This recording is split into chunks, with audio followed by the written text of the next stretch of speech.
Kinangena salakaya Sakshun militanyena tasmai Sri Guruve Namaha Namo Mahavaranyaya Krishna Prema Pradayate Krishnaya Krishna Chaitanya Namne Gora Twise Namaha Vanchakalpatarupyascha Kripa Sindhupya Evacha Patitanam Pavanebhyo Vaishnavebhyo Namo Namaha.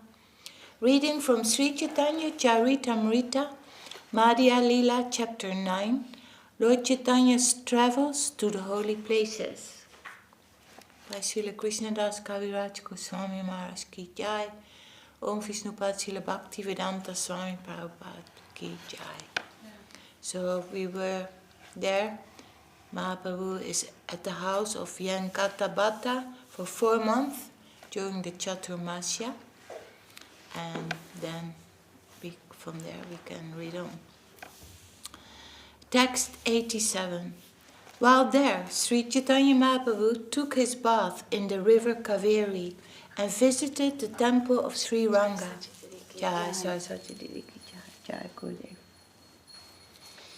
Every day the Lord also danced in ecstasy. The beauty of Lord Chaitanya's body and his ecstatic love of God were witnessed by everyone. Many people used to come to see him, and as soon as they saw him, all their unhappiness and distress vanished. Many hundreds and thousands of people from various countries came to see the Lord, and after seeing him, they all chanted the Hare Krishna Maha Mantra. Indeed, they did not chant anything but the Hare Krishna Maha Mantra, and all of them became Lord Krishna's devotees. Thus the general populace was astonished. All the Vaishnava Brahmanas residing in Sri Ranga Kshetra invited the Lord to their homes every day. Each day the Lord was invited by a different Brahmana, but some of them did not get the opportunity to offer him lunch because the period of Ch.3 came to an end. In the holy place of Sri Ranga Kshetra, a Brahmana Vaishnava used to visit the temple daily and recite the entire text of Bhagavad Gita. The Brahmana regularly read the 18 chapters of Bhagavad Gita in great transcendental ecstasy.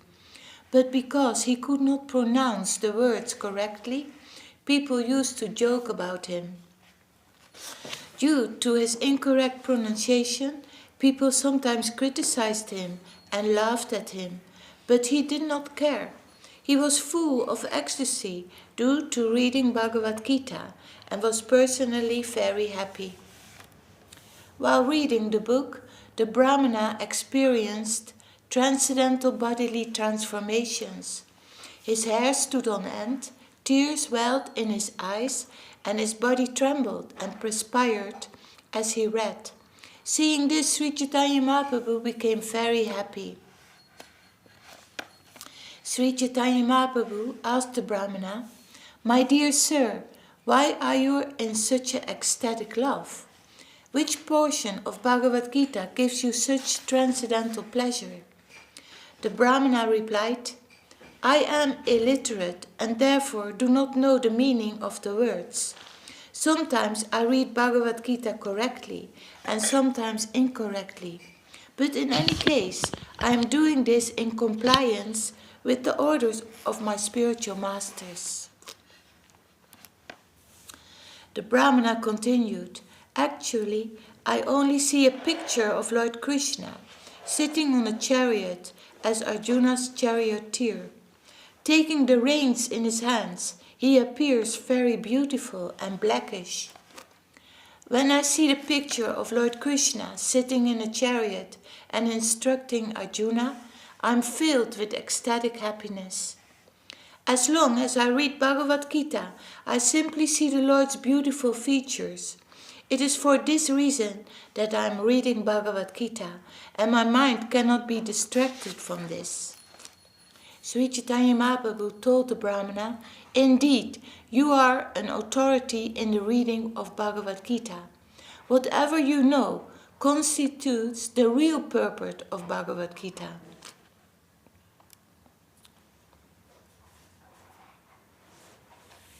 Purport. According to the Shastra, Bhaktya Bhagavatam Grahyam na Buddhya na cha Tikaya. One should understand Bhagavad Gita and Srimad Bhagavatam by hearing them from a real devotee. One cannot understand them simply by erudite scholarship or sharp intelligence. It is also said, to one who reads Bhagavad Gita with faith and devotion, the essence of Vedic knowledge is revealed. According to the Svetasvara Upanishad, all Vedic literatures are to be understood with faith and devotion, not by human, mundane scholarship. We therefore present Bhagavad Gita as it is. There are many so-called scholars and philosophers who read Bhagavad Gita in a scholarly way. They simply waste their time and mislead those who read their commentaries. After saying this, Lord Chaitanya Mahaprabhu embraced the Brahmana, and the Brahmana, catching the lotus feet of the Lord, began to cry. The Brahmana said, "Upon seeing you, my happiness is doubled. I take it that you are the same, Lord Krishna." The Brahmana's mind was purified by the revelation of Lord Krishna, and therefore he could understand the truth of Sri Chaitanya Mahaprabhu in all details. Sri Chaitanya Mahaprabhu then taught the Brahmana very thoroughly and requested him not to disclose the fact that he was Lord Krishna himself. The Brahmana became a great devotee of Sri Chaitanya Mahaprabhu, and for 4 continuous months he did not give up the Lord's company. Sri Chaitanya Mahaprabhu remained at the house of Venkata and constantly talked about Lord Krishna. In this way he was very happy. Being a Vaishnava in the Ramanuja Sampradaya, Venkata worshipped the deity of Lakshmi and Narayan. Seeing his pure devotion, Sri Chaitanya Mahaprabhu was very satisfied. Constantly associating with one another, Sri Chaitanya Mahaprabhu and Venkata gradually developed a friendly relationship. Indeed, sometimes they laughed and joked together. Sri Chaitanya Mahaprabhu told Bhattacharya, "Your worshipful goddess of fortune Lakshmi always remains on the chest of Narayan, and she is certainly the most chaste woman in the creation. However, my Lord is Lord Sri Krishna, a cowherd boy who is engaged in tending cows. Why is it that Lakshmi, being such a chaste wife, wants to associate with my Lord?" Just to associate with Krishna, Lakshmi abandoned all transcendental happiness in Vaikuntha, and for a long time accepted vows and regulative principles and performed unlimited austerities. Chaitanya Mahaprabhu then said, "O Lord, we do not know how the serpent Kaliya attained such an opportunity to be touched by the dust of your lotus feet. Even the goddess of fortune, for this end, performed austerities for centuries, giving up all other desires and taking austere vows. Indeed, we do not know how the serpent Kaliya got such an opportunity." Venkata then said, "Lord Krishna and Lord Narayan are one and the same, but the pastimes of Krishna are more relishable due to their sportive nature. Since Krishna and Narayan are both the same personality, Lakshmi's association with Krishna does not break her vow of chastity. Rather, it was in great fun that the goddess of fortune wanted to associate with Lord Krishna." Purport. This is an answer to Lord Chaitanya Mahaprabhu's question, and from this we can understand that Venkata knew the truth. he told Sri Chaitanya Mahaprabhu that Narayan is a form of Krishna, associated with transcendental opulence. Although Krishna is two-armed and Narayan four-armed, there is no difference in the person. They are one and the same. Narayan is as beautiful as Krishna, but Krishna's pastimes are more sportive. It is not that the sportive pastimes of Krishna make him different from Narayan. Lakshmi's desiring to associate with Krishna was perfectly natural. In other words, it is understandable that a chaste woman wants to associate with her husband in all his different dresses. Therefore, one should not criticize Lakshmi for wanting to associate with Krishna. Vyankata continued, according to transcendental realization, there is no difference between the forms of Narayan and Krishna. Yet in Krishna, there is a special transcendental attraction due to the conjugal mellow, and consequently, he surpasses Narayan. This is the conclusion of transcendental mellows.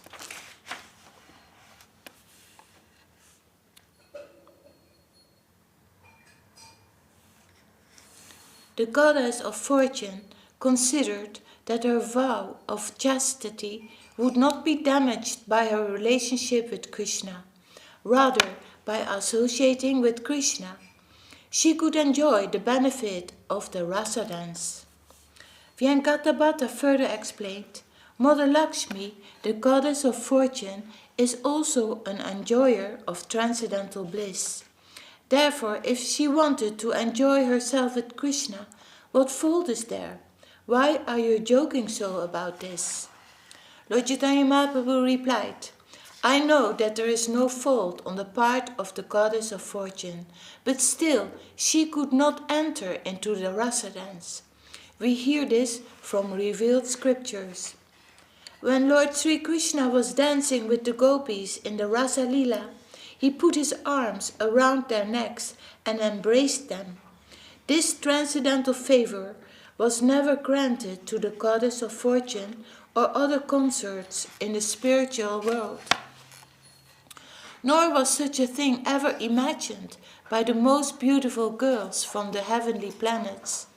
Girls whose bodily luster and aroma exactly resemble lotus flowers, and what to speak of worldly women, who may be very, very beautiful by material estimation. But can you tell me why the goddess of fortune, Lakshmi, could not enter the rasa dance? The authorities of Vedic knowledge could enter the dance and associate with Krishna. Great sages, by practicing the mystic yoga system and controlling the breath, conquer the mind and senses. Thus engaging in mystic yoga and seeing the supersoul within their hearts, they ultimately enter into impersonal Brahman, along with the enemies of the Supreme Personality of Godhead. However, the damsels of Braja, the gopis, want to embrace Krishna and his arms, which are like serpents. Being attracted by the beauty of Krishna, the gopis ultimately tasted the nectar of the lotus feet of the Lord. The Upanishads have also tasted the nectar of his lotus feet by following in the footsteps of the gopis. Having been asked by Chaitanya Mahaprabhu why the goddess of fortune could not enter into the rasa dance, whereas the authorities on Vedic knowledge could, Vyankata replied, I cannot enter into the mysteries of this behavior. Vyankata admitted, I am an ordinary human being. Since my intelligence is very limited and I am easily agitated, my mind cannot enter within the deep ocean of the pastimes of the Lord. You are the Supreme Personality of Godhead Krishna himself. You know the purpose of all your activities, and the person whom you enlighten can also understand your pastimes. The Lord replied, Lord Krishna has specific characteristics. He attracts everyone's heart by the mellow of his personal conjugal love. By following in the footsteps of the inhabitants of the planet known as Brajaloka or Goloka Vrindavan, one can attain the shelter of the lotus feet of Sri Krishna. However, in that planet, the inhabitants do not know that Lord Krishna is the Supreme Personality of Godhead. Okay, we stop here for today. Jai Sri Caitanya-caritāmṛta Madhya-līlā. Chapter 9, Lord Chaitanya's travels to the holy places. Ki Jai. Jai. Śrīla Kṛṣṇadāsa Kavirāja Gosvāmī Maharaj Ki Jai. Om Vishnupad Śrīla Bhakti Vedanta Swāmī Prabhupada Ki Jai. So which one shall I read from then? Oh, we didn't finish the success of faith, that chapter. So I think I will read that. It's a very beautiful chapter in Sermons 1. Very easy to read all these high conceptions of Guru Maharaj. Jai, Sermons of the Guardian of Devotion, Volume 1. Ki Jai, Śrīla Bhakti Rakshitadev Gosvāmī Maharaj Ki Jai. Jai, Śrīla Gurudev. The Success of Faith, Chapter 3. We need a sincere acquaintance with the soil on which we are moving. It is unintelligible to the fullest extent.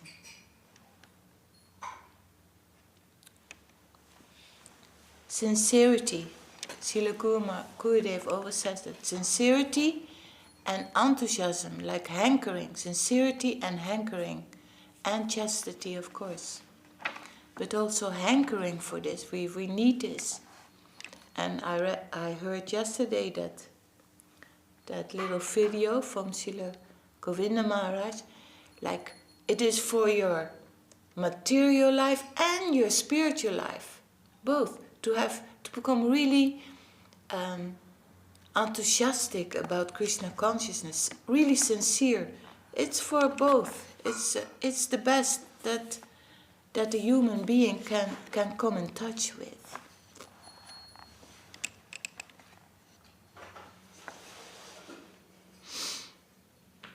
It is unintelligible to the fullest extent, but we must spare some energy to cultivate a deeper feeling for where we are, what we want, and where we are going. We must have a deeper feeling for the plane of our objective and achievement. We must not allow ourselves to be captured by the outer charm of things, but we should try to feel and trace the reality as our friend.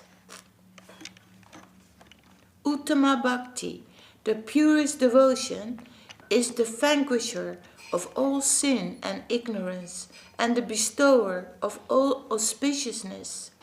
Liberation is belittled in the presence of such a devotion, which is very rarely attained, the embodiment of the deepest ecstasy and the attractor of Sri Krishna himself.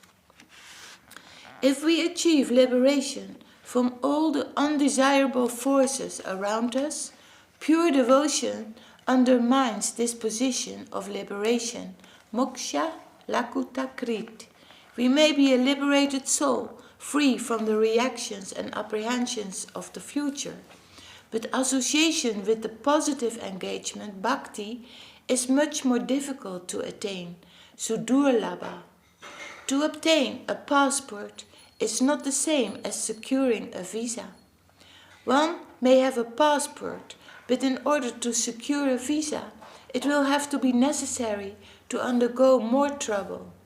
In other words, we may be released by the reactionary plane, yet we may not have entrance into the higher plane. To have entrance there is far beyond this liberation. The qualification to eagerly aspire to give oneself wholly for the other plane of life is hardly to be found in anyone. Such a person has no motive to acquire anything from this plane in which he had previously been living for so long. And why is that? Why why a person becomes, say, serious and doesn't have any motive or acquired taste for this plane? Does anybody can answer that or think about it? Because he got a taste for something higher than beyond this material conception. Yes, very good. And also, by what we are doing, practicing, hearing, chanting, worshipping, automatically the lower taste, it goes. And then if you go deeper into it, and you see what it does to people in this mortal world, you see it is all very flickering, it is all very, it does not last. Śrīla Govinda Maharaj also said we need something of eternal value. We need something of eternal value, that something in this, like quicksand, one time it's there and one time it's gone. That's not to put your stability on. So what you say, you get taste for because it's so beautiful, it is so free of any nastiness, it is so elevating and so uplifting. That's why it is. We want that. It's the best what we ever have heard, or what a human life can offer to us.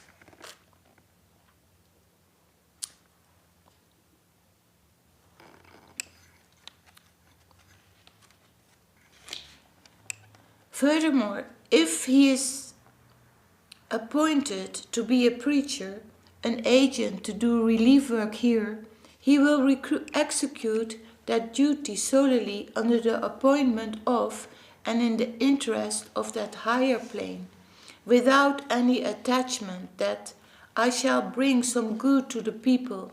He will think, I must put myself wholly at the disposal of the higher plane, and I shall not be eager to become an acharya, a spiritual master. Otherwise, there is the danger of committing nama aparat, offense against the Lord's name.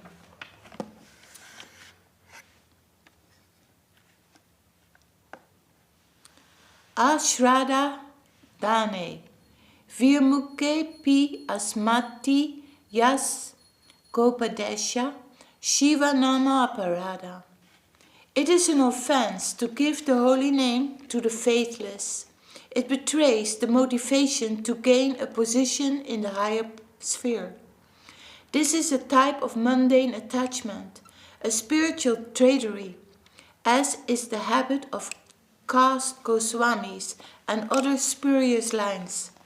Rather, the healthy attitude should be, if I am appointed from above, that I shall serve as appointed, and that too only for the interest of those who have appointed me. I am entering that rank solely for the interest of that higher land. That should be the pure and perfect approach. So with a passport alone, we cannot hope to enter easily into that higher plane, which is sudurlabha, very rarely attained.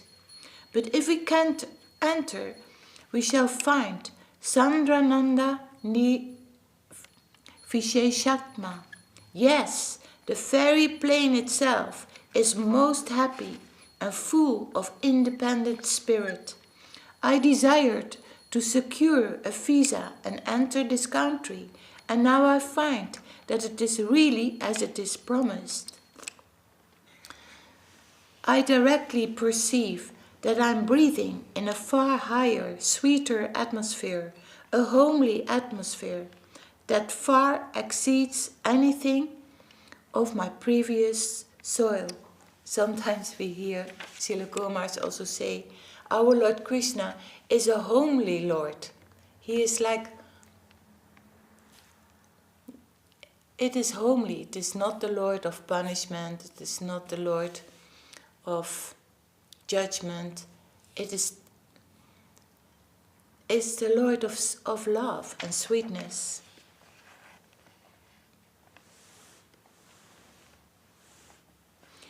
And finally, Sri Krishna Caitanya-caritāmṛta, Krishna himself, reality the beautiful, who attracts the hearts of all. Even he is attracted by the dedication of his surrendered servitor. Neither power nor knowledge have any play in this domain, but the sweet absolute is captured by the love of his devotee. Jai. Sermons of the Guardian of Devotion, Volume 1, Chapter 3, The Success of Faith. Jai. Om Vishnupad Srila Bhakti Rakak Siddhadev Gosvāmī Maharaj ki Jai. Om Vishnupad Srila Bhakti Sundar Govinda Dev Gosvāmī Maharaj ki Jai. Gaur Premanande Hari.